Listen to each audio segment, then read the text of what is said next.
New Japan in the U.S., which which we cover week to week pretty extensively. In Japan, it's kind of somewhat of a mystery, even going through their quarterly reports. I know that your passion for pro wrestling, one of which was Purisu, especially All Japan, but with their stock, as much as you're following Bushi Road on the Nikkei, I was going to say Wall Street Road woes, but really on the Nikkei, being down 50%, there seems to be a lot of going on operationally in the company to cause problems.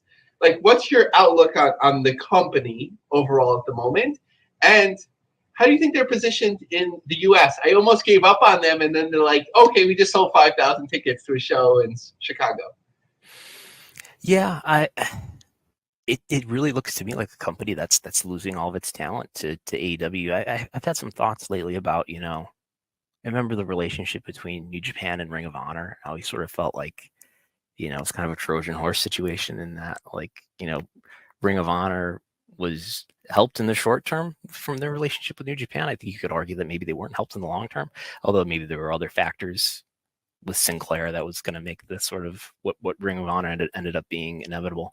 But it kind of feels like it's vice versa in the case of New Japan and AEW, in that Okada is going to AEW, Will Ospreay is going to AEW.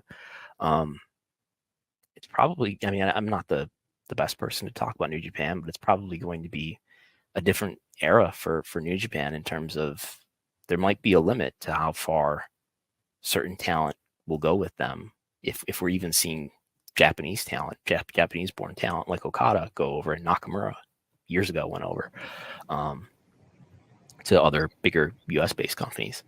But they're definitely in a position where they need to create stars, and they have some younger wrestlers who people look to be the stars of the future that really need to start stepping up and being given the opportunity to step up. So in taking or utilizing probably WrestleTix data in terms of events for AEW, sort of as a different comparison point. So it seems like now, if we can look at maybe just a couple events, recent events as an example, maybe New Japan in the US, if they promote it at its best and they use AEW talent, that they can be above the lowest drawing AEW shows. Is that sort of the best way to categorize it hierarchically? New Japan, in terms of its best, biggest guns, using AEW as well, can be just above the bottom level AEW show, but then AEW will be above that for other shows. That sounds right to me.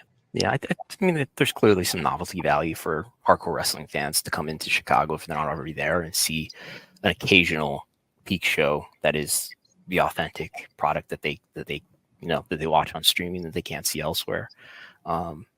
It does make you wonder, the movement of Okada and Ospreay over from New Japan to AEW. Yeah, it's probably the long term good thing to do if you're AEW. In one case, though, what's the value of Forbidden Door if you've already got all the top stars who were the novelties in the first two pay-per-views of Forbidden Door? What are you going to have left this coming June when they do Forbidden Door again?